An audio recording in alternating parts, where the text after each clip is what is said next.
नमस्कार, मेरा नाम है विवेक सिंह और एक नई सच्ची घटना में आपका स्वागत करता हूँ।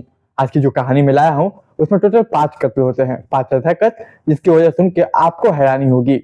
जब एक खबर सोशल मीडिया पे फैली, ये कहानी बाहर आई, तो तमाम जो सोशल मीडिया पे और तमाम लोगों का जो रिएक्शन है टेलीविजन के माध्यम से, वो अलग था। क्योंकि कत्ल की वजह और कत्ल करने का ये तरीका शायद किसी ने नहीं सोचा होगा। तो कहानी क्या है, आखिर तक बने रहिए। तब तक चैनल को सब्सक्राइब कर लीजिए। मैं कहानी को शुरू करता हूँ।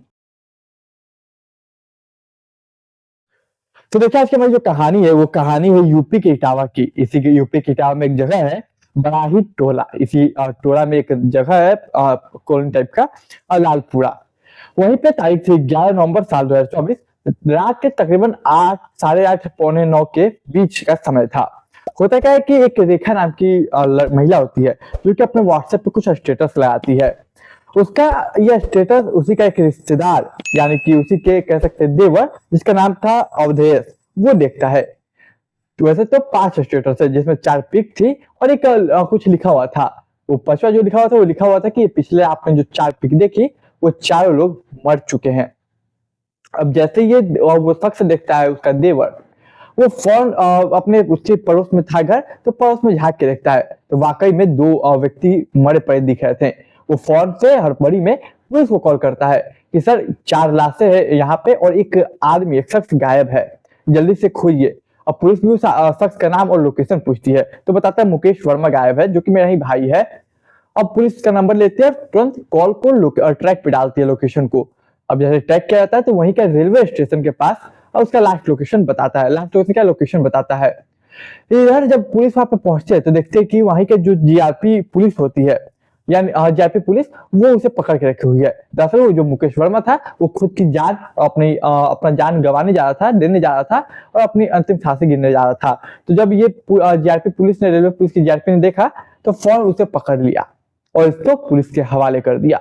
और जब ये इसके बाद वो पकड़ाया तो इसका जो कहानी निकल के आई, जब ये कहानी बाहर आई, सोशल मीडिया पे आई, टेलीविजन और अखबारों के माध्यम से लोगों के बीच आई, तो वाकई में सबको चौंका देती है। तो ये कहानी क्या है, चलिए मैं बताता हूँ। दरअसल नवंबर की बात है, करवा चौथ के एक दिन पहले का। दरअसल इसके ये एक अच्छा फैमिली से बिलोंग करता है, लेकिन इसके ऊपर 15 लाख का कर्ज था। 15 लाख का कर्ज होने के बाद उसके जो जमीन वगैरह था उसमें भी विवाद चल रहा था। दरअसल ये 15 लाख कर्ज नहीं था, एक्चुअली उसी के परिवार वालों ने हड़प लिए थे, इस टाइप का कुछ मामला था। तो करवा चौथ के एक दिन पहले वो अपनी पत्नी से बात करता है कि अब मैं क्या करूं, 15 लाख रुपए परिवार उन्होंने ले रखे हैं, जमीन पे विवाद चल रहा है और हमारा जो कारोबार है वो भी कुछ खास नहीं चल रहा है, बहुत ज्यादा खत्म डाउन हो चुका है। क्या करें मुझे समझ नहीं आ रहा है। क्या मैं मर जाऊं, मन कर रहा है कि मैं मर जाऊं, अपनी जीवन लीला समाप्त कर लूं। तो उसकी पत्नी कहती है कि आप अकेले क्यों, हम क्यों नहीं, हम सब। दरअसल इस परिवार में मुकेश वर्मा था, इसकी पत्नी रेखा थी जिसकी उम्र 40 साल, मुकेश की 51 साल, उसकी एक बेटी थी भाव्या जिसकी उम्र थी 20 साल, काव्या उसकी एक और बेटी जिसकी उम्र लगभग 15 साल, उसका एक अभेश जिसका बेटा जिसकी उम्र लगभग 12 साल था।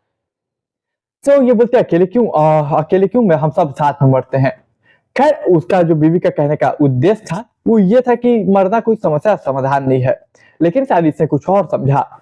फिर समय करवा चौथ के बाद बढ़ता गया और कुछ समय गुजरा। इसी बीच साल 2024 में डीयू में एडमिशन करवाते हुए अपना बड़ी बेटी का, ताकि वो अच्छे से पढ़ सके। इसके बाद इस एडमिशन को लेकर क्लासेस को जो ज्वाइनिंग थी वो 10 नवंबर साल 2024 को होने वाला था, और 10 नहीं 11 नवंबर को, क्योंकि 10 नवंबर को संडे था। तब अब जो बड़ी बेटी थी वो कहती है पापा मुझे जाना है, 10 तारीख को बोलते मुझे निकलना है ताकि मैं कल कॉलेज ज्वाइन कर सकूं। तो उसका जो बाप था वो कहता है कि कल क्यों जाओगी, एक काम करो तुम, आज क्यों जाओगी कल जाना। मतलब 10 तारीख को ये बात कहता है कि आज क्यों जाओगी कल जाना, कल मंडे है कल चली जाना। तो वो भी बोलती है ठीक है। अब इधर जो ये अपनी पत्नी के पास फिर से दोबारा जाता है और दोबारा वही बात रिपीट करता है कि मन कर रहा है कि अपनी जीवन लीला समाप्त कर लूं, क्योंकि अब कुछ ऑप्शन दिख नहीं रहा है, बहुत बुरी तरीके से हम फंस चुके हैं। तो पत्नी फिर वही बात रिपीट करती है जो कि करवा के चौथ के एक दिन पहले उसने रिपीट किया था कि आप अकेले क्यों, हम सब क्यों नहीं। अब इसके बाद ये मुकेश वर्मा और रेखा दोनों मिलकर एक पूरा फुल प्रूफ प्लानिंग करते हैं। ताकि हम पूरा प्लानिंग करने के बाद और इसी प्लानिंग के वजह से वो अपनी बेटी को 10 तारीख को सॉरी जो बेटी थी डीयू में एडमिशन, उसको अपनी बेटी को रोकता है। दरअसल वो लोग प्लान बनाते हैं कि क्यों ना हम सब खत्म हो जाए, क्यों ना हम सब मर जाए, और हम सब मरेंगे तो मतलब कि बच्चे भी मरेंगे। और इसी वजह से उसने अपनी बेटी को 10 तारीख को जाने से रोक लिया, क्योंकि उस रात उसे हमेशा के लिए सुलाना था। और 11 तारीख को वो जब उठी गई तो क्या कॉलेज जाएगी। और इधर बेटी तो रुक जाती है। 10 तारीख की रात होती है। होता क्या है कि 10 तारीख की रात 10 नवंबर साल 2024 की रात थी। सबसे पहले वो काफी सारी नींद की गोलियां ला के रखता है।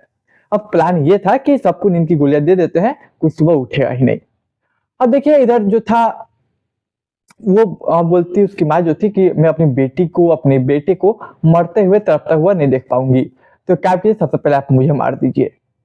दरअसल होता क्या है कि फिर वो बोलता नहीं मैं मार दूंगा, टेंशन मतलब सब मरेंगे, कोई दिक्कत नहीं होगा। लेकिन वो बोलती इतना जिद करती कि पहले नींद का दवा दे के वो अपनी बीवी रेखा को मारता है। नींद की दवा दे देता, बीवी तड़पने लगती, उसका गला दबा के मार देता। इसके बाद वो जाता है अपनी सबसे बड़ी बेटी भाव्या के पास। भाव्या जो कि ऊपर थी, दरअसल उसको लास्ट में मारता, माफ कीजिएगा, काव्या और अफेश को पहले दवा नींद की गोली देता, फिर उन दोनों का गला दबा के मार देता। फिर आखिर में सबसे बड़ी बेटी भाव्या को मारता, ऊपर जाके, ऊपर वाले छत फ्लोर पे थी, ऊपर जाता है, उसको भी नींद की गोली देता। उसकी बेटी कहती है पापा मुझे कुछ अजीब लग रहा है। वो बोला कि टेंशन मतलब ये कुछ पल का दर्द है, फिर इसके बाद तुम इस दर्द से हमेशा के लिए मुक्त हो जाओगी, और फिर तुम्हें कल कॉलेज भी तो जाना है। वो बोले कि मुझे अजीब सा लग रहा है पापा, मन नहीं कर रहा है। फिर वो अपनी बेटी को खिलाता है, खाने के बाद बेटी को कुछ अजीब लगता है, वो बोलता है टेंशन मतलब कुछ देर में सब ठीक हो जाएगा और फिर अपनी शांति हो जाएगी तुम्हारे जीवन। भाभ्या खा लेती है और फिर उसका गला दबा देता है वो। अब सवाल तो था कि 4 कत्ल कर चुका है, अपनी बीवी, अपने 3 बच्चों का। पहले नींद की गोलियां दी, फिर जब बाहर निकलने लगा उस वक्त वो गला दबा दिया, सभी मर गए। अब ये क्या करता है, बाथरूम में जाता है, बाथरूम में जाके 3 घंटे तक बैठता है। अब ये 3 घंटे बैठता है, 3 घंटे बैठने के बाद वो बाथरूम से निकलता है। निकलने के बाद वो क्या करता है कि कुछ अंगूठियां थी उसकी बीवी की, वो जाके बेच देता है। तकरीबन 15,000 रुपए मिलते हैं। उसका एक कर्जदार था कि जिससे कर्ज उसने लिया था, वो पैसा वो जाके उसे दे देता है। इसके बाद रेखा का मोबाइल उठाता है, चारों की एक एक फोटो लेता है और स्टेटस लगा देता है और लिखता है कि ये सभी मर गए। अब वो वहां से निकल जाता है अपना जीवन लीला समाप्त करने के लिए रेलवे स्टेशन। लेकिन जो स्टेटस उसने लगाया था गलती से उसके ही भाई ने, उसी के भाई अवधेश ने सबसे पहले उसका स्टेटस देखा, जो कि पुलिस को कॉल किया और फिर कहा कि एक शख्स गायब है और उसे पकड़े नहीं तो पता नहीं वो भी मर न जाए। और उसके बाद वो जो पुलिस वाले थे वो जाते, रेलवे जीआरपी ने पकड़ रखा था उससे वो अपने हवाले ले लेते हैं। फिर ये कहानी निकल के सामने आती है। जब ये कहानी सामने आती है तो हम सोशल मीडिया पे चर्चा होती है इस कहानी को लेकर, तब पता चलता है एक और कहानी इसके बारे में। जब पूरा इन्वेस्टिगेशन होता है, थोड़ा सा सोशल मीडिया पे बात फैलती है, तो दरअसल एक और इसके बारे में मामला खुलता है कि दरअसल ये बात है 2003 की, जब इसकी एक शादी हुई थी एक महिला से जिसका नाम था नीतू। अब दरअसल ये जो भाव्या थी सबसे बड़ी बेटी, वो नीतू की बेटी थी। जब नीतू से उसकी शादी हुई, उसे कुछ समय बाद ही पता चलता है कि नीतू जो है वो कैंसर के आखिरी स्टेज पे पहुंची हुई है और उससे नीतू से एक बच्चा होता है, इसका नाम था भाव्या। तो अब कैंसर होता है, कुछ समय देखते रहते, कुछ समय बाद उसकी जो बीवी थी वो गुजर जाती है। जब गुजरने के पीछे भी एक राज बताया जाता है कि वो ऐसे नहीं गुजरी थी, वो दर्द से काफी तड़प रही थी, काफी मतलब परेशान थी, तो उसके दर्द को नहीं देख पाता है। इस वजह से वो अपनी पहली बीवी को नींद की गोलियां दे देता है। इनकी गोलियां देने के बाद वो मर जाती है और वो बोलता है कि बस दर्द नहीं देख पाया इसलिए। और उसके बाद साल 2006 में इसकी शादी रेखा से होती है। लेकिन रेखा से होने के बाद पहले तो सब कुछ सही था, कारोबार सही चल रहा था, लेकिन समय गुजरता है, 15 लाख रुपए इधर परिवार वालों में बांट देता है, बट जाता है, छिड़ जाता है या हड़प लेते हैं। फिर इसका जमीन विवाद चलने लगता है और इधर कारोबार भी धीरे धीरे डाउन होने लगता है। और इन सब तमाम परेशानियों की वजह से वो सोचता है कि क्यों ना अपना जीवन ही समाप्त कर लूं, ना रहेंगे हम और ना रहेगी परेशानी। और फिर ये अपनी पत्नी का वो प्लान जो सुनता है कि शायद हम भी ना रहे, कोई ना रहे, तो अपने बच्चों का ख्याल करके सभी को मार देता है।